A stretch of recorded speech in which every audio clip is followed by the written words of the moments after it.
What's up, you freaking geniuses? So in this video, I'm going to teach you how to find the geometric mean of two numbers. All right, so here we want to find the geometric mean of 4 and 9. So in order to do that, all you need to do is set up a proportion. So we're going to say this fraction is going to be equal to this fraction, okay?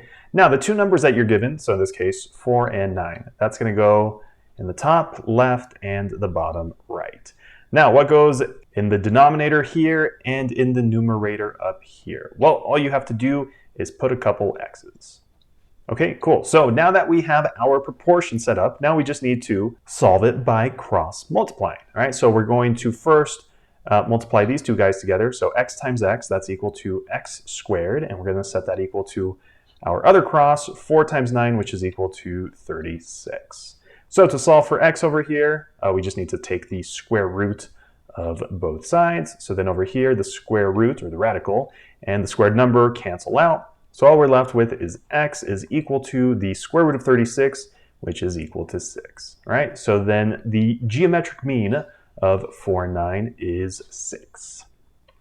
All right, now we want to find the geometric mean of 3 and 16. So again, we're going to set up a proportion. So we're going to have a fraction is equal to another fraction. Okay, again, your two numbers up here go in the top left and the bottom right, and then in the empty spaces here, we're just going to put some x's.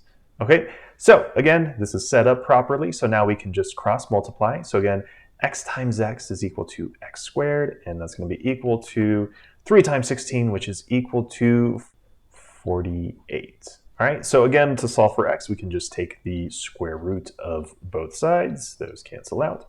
So we get that x is equal to, well, 48 is not a perfect square, but we can break 48 down a few different ways. In this case, I'm going to break it down as 16 times 3.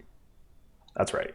And the reason I'm going to do that is because, as you see, 16 is a perfect square. And if you can use a perfect square, it's definitely preferable because it'll make the math easier. All right, so then here we can break this up. So we can say x is equal to the square root of 16 times the square root of 3.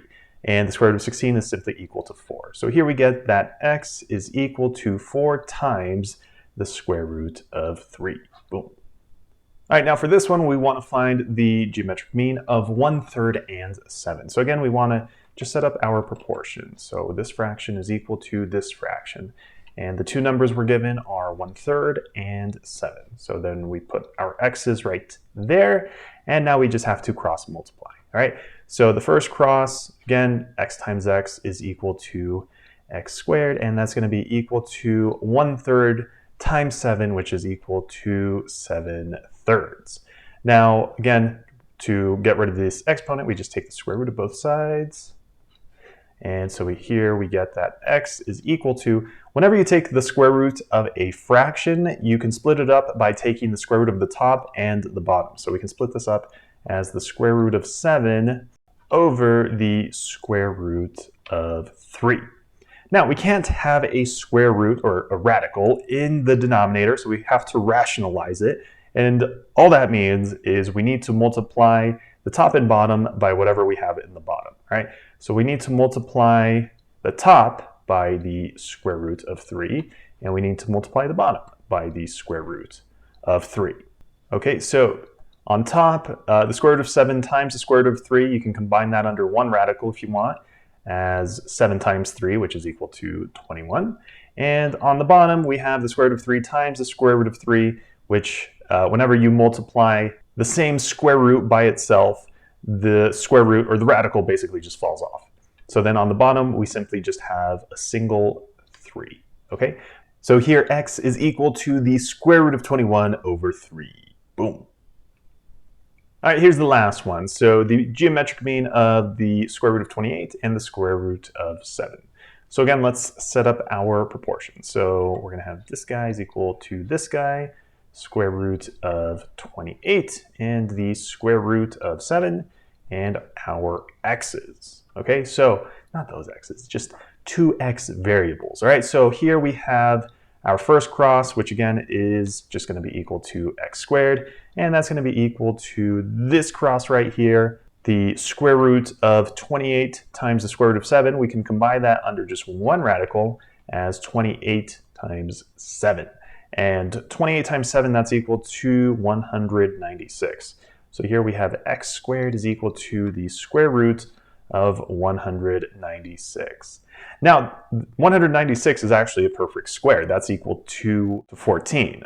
So here we actually have x squared is equal to simply 14.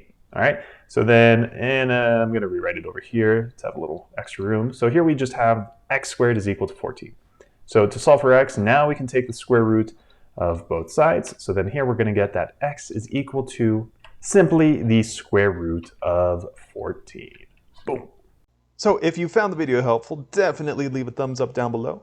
And if you have any other questions or want to see any other examples, just let me know in the comment section below.